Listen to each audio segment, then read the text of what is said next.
Welcome to episode 116. And storytelling is perhaps one of the oldest forms of human communication, but we don't always consider the importance of it when it comes to our businesses, be that external or internal communications. So today I'm joined by Povel Torudd, who is the Managing Director of Berkeley Communications and the lead storyteller in APAC for Berkeley's Storytelling Academy. So welcome, great to have you. Thanks, Karen. Really good to be here too. I think it's such a fascinating topic, and really for me, I'm really excited just to dive into the importance of engaging our people through storytelling and how that can also create a positive workplace culture. So with that in mind, can we start with internal communications, and how has storytelling been powerful for engaging employees in the companies that you've worked with? I think it's in many different ways, and it depends a little bit on which level you're at as well, I think. But I think the main thing is that there's no real difference between internal and external audiences when it comes to the power of story, because we're all humans at the end of the day. But what I've seen in the companies that I've been in roles where storytelling has been part of my remit, is that the ones that adopt a storytelling culture, the companies or the brands that have a culture of storytelling typically succeed better with it. It's not just something that should be advocated by the leaders in a company, in my opinion. It's something, the more you involve everyone into that process, the more likelihood you're going to have of getting people to engage, resonate, feel the kind of emotional side of a message rather than just looking at bullet points and data points, which I think is something we almost naturally fall towards today when it comes to business communications. But if you look at some examples, right? So I ran a PR program for a big cybersecurity company for over 8 years. And during that time, we really went all in on storytelling. And if you look at the different layers, right? So if you got people that kind of carries the voice of a company, it could be media spokespeople, but it could also be managers and leaders who talk in front of audiences. By having a storytelling approach for them, it actually makes it easier for people to engage with whatever those messages are. So I think making sure that you're not just talking about storytelling, but actually doing storytelling is a really important point. If you think about more specifically leaders and managers who kind of run teams and things like that, perhaps not engaging in external comms, but mainly focusing on internal comms, retelling what you do as a business can be really helped by finding those opportunities to create a narrative, because comes back to the science of storytelling and the kind of evolutionary history of how our brains have evolved as well into becoming storytellers. There's a real case for how we have evolved as human beings. We would share information in the format of stories. So that hasn't changed. Our brains are actually still evolving in that direction. We know that. So accepting that the very format of storytelling in itself, ensuring that there's drama in there's tension, there's some conflict. There are things that are going to get the chemicals going in our bodies, the oxytocin, the dopamine. These are all really important factors when you think about what's going on inside us when we're being exposed to a narrative, as opposed to being exposed to just data and information. And if you think about it, the typical town hall, you might have a CEO or a person in the leadership team, and they will go up and they will present something to their audience. What is the power of that? It's not just presenting to the audience, it's also getting that audience to retell those stories to other people who may not have been there, or to customers and external audiences as well. So if you always deliver these messages as a narrative, it's more likely that all those word of mouth pieces that could happen from remembering a very simple narrative, we're much more likely to remember that than if we're being told that the latest results or the quarterly performance of the last quarter, you just present graphs and numbers. Think instead of how you can present that as a narrative. What was the problem that you had in the previous quarter? How did you get around that? Who were the actors in there? Was there any major key lessons learned in what we experienced last quarter that then resulted into the results that we had?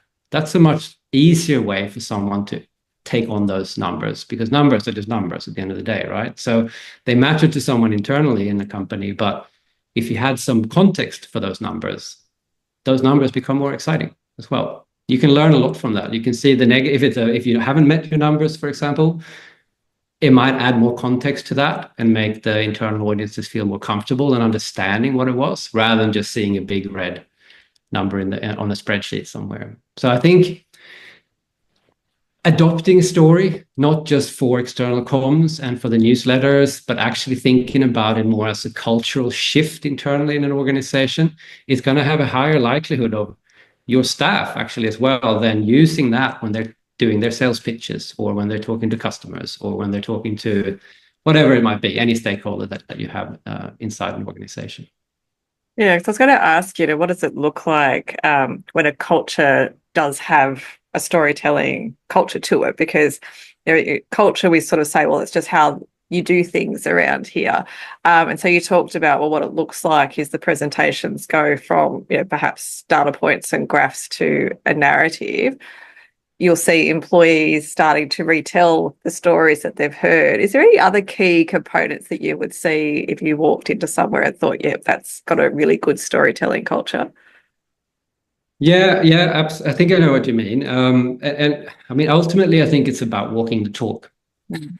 So there's a lot what we see, because we are an agency that is founded on a storytelling methodology at the end of the day, is that there's a lot of excitement for storytelling. It's been a bit of a buzzword, I think, for the last sort of 10-ish years as well. But the organizations that really excel are the ones who are not just talking about storytelling, they're showing that they are storyteller, they're story doing, if you want to call it that. So in many ways, I think that's probably a fairly basic piece of advice, but it really does work. The other one I think is I see a lot of the times it's almost like a lack of confidence. So you're happy to talk about other company stories and other people's stories, but forgetting that you have your own story as well inside an organization. And what is that story? Because that can very easily become an elevator pitch. Mm. It can make sure that everyone inside an organization also unites around that narrative, and that it actually creates a consistency in how you talk to customers and people on the outside of the organization. So I think the ones that succeed are the ones that take it seriously. I think that would be probably the best way of looking at it. And the ones that realize that it can be a lot of fun too. Because one thing is like engaging your staff into the narrative of who you are at work. It's very rare that the staff that we engage with that aren't necessarily on the decision-making team, that they don't get excited about that. They actually want to be part of that because they have something to say. They have an experience that they've had when they talk to someone. There might have been a new sales lead or an existing customer, and they realize that this particular description of us, which has some narrative elements in it, it worked really well. How can I feed that back into the organization and more people can benefit from that? So I think it's just having this, looking at corporate storytelling as part of your corporate DNA in just the same way that you would look at values, for example, or uniting around purpose and the mission that you have as a brand. And so if they're, I guess, the things that make it work, are there any common mistakes that you see when leaders try to use storytelling as a tool, particularly for staff engagement, for example? Yeah, I think kind of coming back to what I was saying before about walking the talk, I think the common one is if you're serious about adopting a storytelling culture inside your organization and you buy into the benefits that come with that, don't just tick the box. Yeah. Go there. Get your staff to maybe go on a storytelling training course so that they actually understand what it is and what the building blocks are of a narrative, and how they can not just maybe get inspired by great stories, but getting to a stage where it's not just an unconscious flow of information, it's actually a conscious process of how you build your narrative, for example, for a new campaign or for a new sales message or whatever it might be. Yeah, and I think I'm not sure if you use the hero's journey, but that's kind of that classic sort of storytelling model, and sometimes I found even just sharing that with people is a bit eye-opening. It was okay, stories actually do have structure and they have common elements, and I've seen people get quite excited about, I could tell this sales script, for example, in this storytelling way. So I can definitely see what you mean as well. Yeah. No, and I think, if you want to take it a bit further, the hero is just one of the building blocks of a narrative. You're going to have a journey. There's going to be a mission. There's going to be some sort of a guide that comes in. There's going to be a resolution at the end. There needs to be an ending to narrative, right? It's like going to the movies and then you leave 15 minutes before the movie ends. So these building blocks are really important. But it's a very interesting observation, actually, because we do a bit of research into storytelling and the state of storytelling in Australia. And one of the common I shouldn't say anomalies, because it's a kind of a pattern, is that a lot of companies believe that they are the hero in their story. And they're not. It's the customer or whoever you're talking to, that who you should put as the hero in your story, because that is the person that is essentially going to consume the content or however it's being presented to you. So I think it's an interesting observation there that typically leaders will want to be the hero in their own story and not actually understanding that it's the audience you need to think about. They're the ones who needs to read the story and go, that's me. I'm in that story. I have that problem. Oh, and you can solve that problem for me. Tell me more. So that kind of hunger for wanting to see how a story evolved is absolutely crucial. But I think looking at the narrative components, it might get a bit technical, but this is also part of, I guess, my message of doubling down on storytelling. If you are serious about it, make sure you actually foster that and bring it up at town halls. Maybe have a storytelling competition. Maybe involve your staff in a, let's hands up if you want to help us shape our narrative, and see who raises their hand, and find those advocates inside the organization who find this exciting and interesting and want to be part of it. And think of them as potentially multipliers as well, because they're going to be your internal cheerleaders as well. Yeah, absolutely. And you've implemented storytelling in a lot of different organizations, and I know you do storytelling workshops, and you've already talked about some of those best practice things, but is there anything else that you'd like to add in terms of what would be best practice in terms of activating that storytelling within an organization? Yeah, so I think the red line here is just involvement. If you can involve all layers of an organization into shaping your story, you're probably going to get a better balanced narrative. So what I mean by that, we recently ran a storytelling workshop with a client. I'm not going to mention who they are, but they were very interested in it, and they said there was support from the board level. And then we set up the storytelling workshop. We were going to go in and spend a few hours with them and really go down to the nitty-gritty of it. And I saw in the invite list that none of the people who were really interested in storytelling were actually going to participate in the workshop. So we pushed back and said, look, if you really want this narrative to reflect your entire organization, just like the brand does, you probably want to think about who you're involving here. You might even want to bring in some of your trusted customers, because they have a perspective on who you are. You might want to bring in a person who's on the front line selling or doing cold calls, because they will have their own idea of what the narrative should be. So I think really getting everyone, see it as an opportunity, not just to adopt storytelling to improve your communications, but actually a way to create some togetherness and create a team internally who feel excitement about storytelling. I love that. And can you tell us a little bit more about the types of businesses that you work with and the types of services that you offer when it comes to storytelling? Yeah. So, I mean, in my book, but you're obviously talking to someone who has a lot of love for this topic. I don't think there's any organization that wouldn't benefit from it.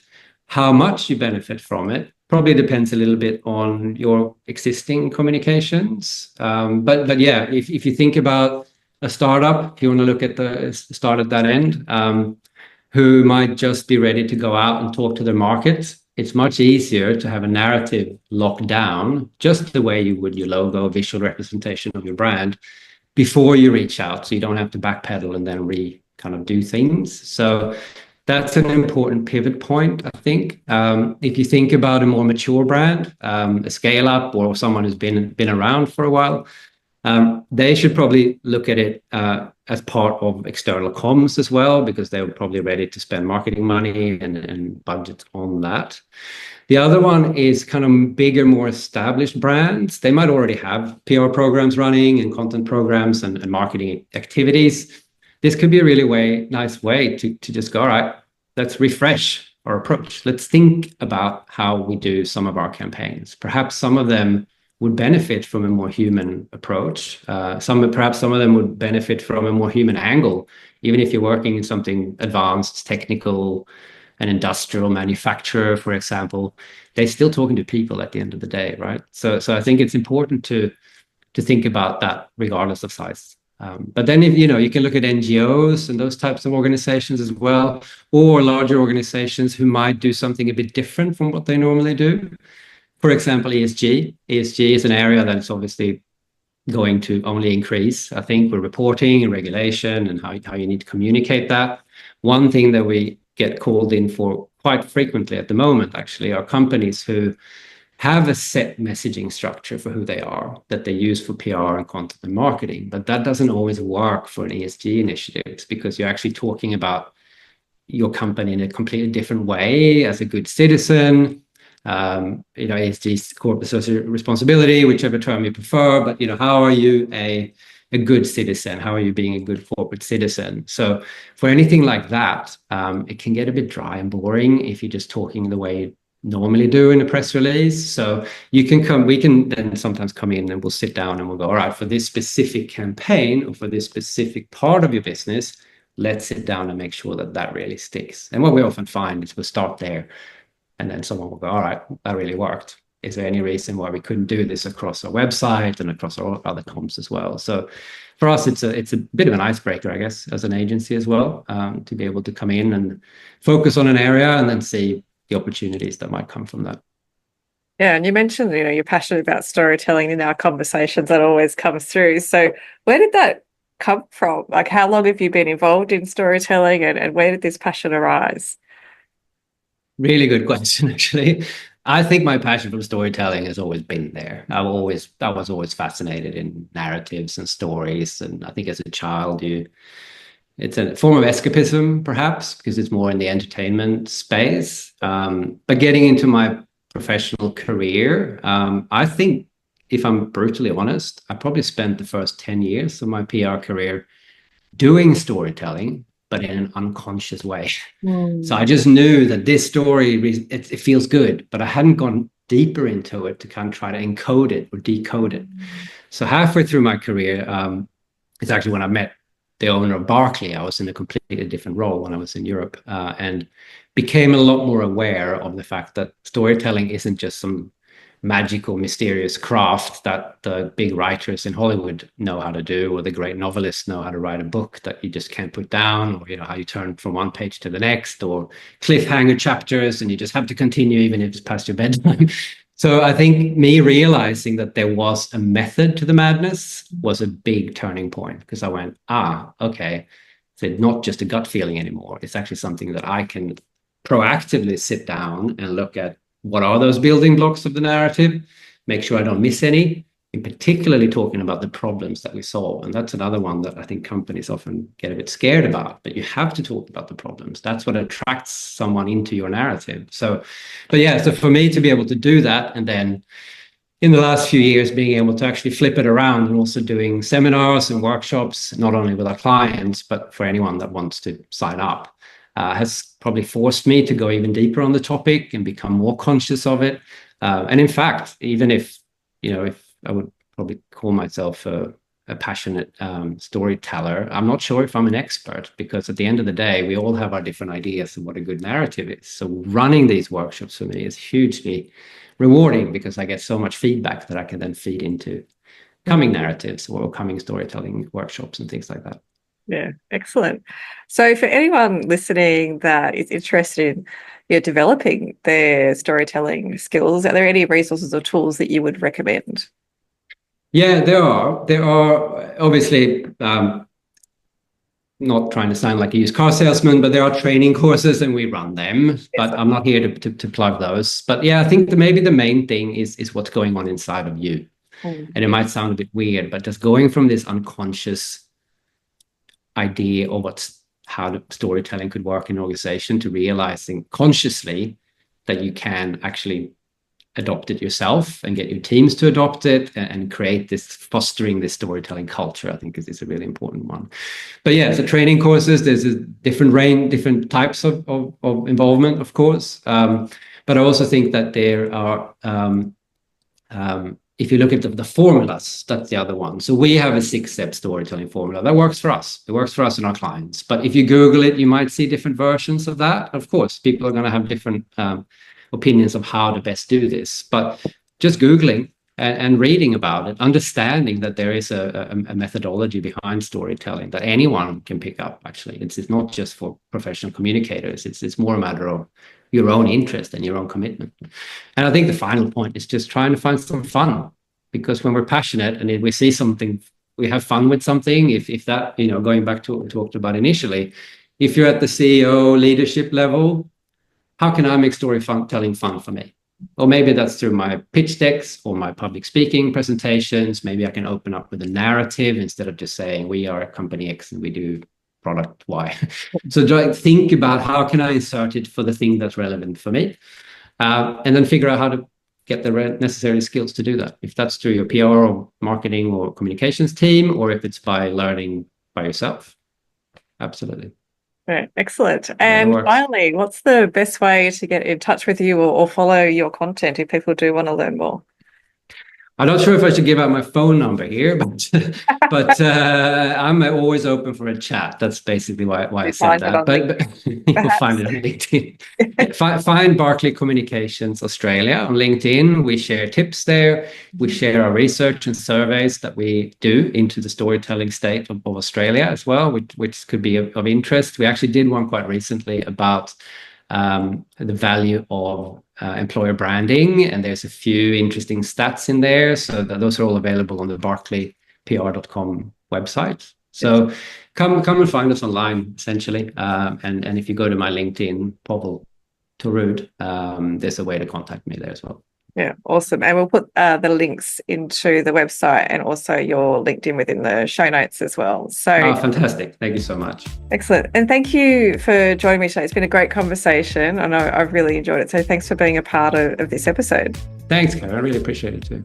And for those listening, if you've received value from this episode, I would love it if you could leave a rating or a review over Apple Podcasts or Spotify so someone else can also find the episodes to help with their business. Episodes are released on Mondays, so click the subscribe button and you'll be notified of when that's available. And of course, if you have any ideas for future episodes, please just get in contact through LinkedIn and we can start a conversation.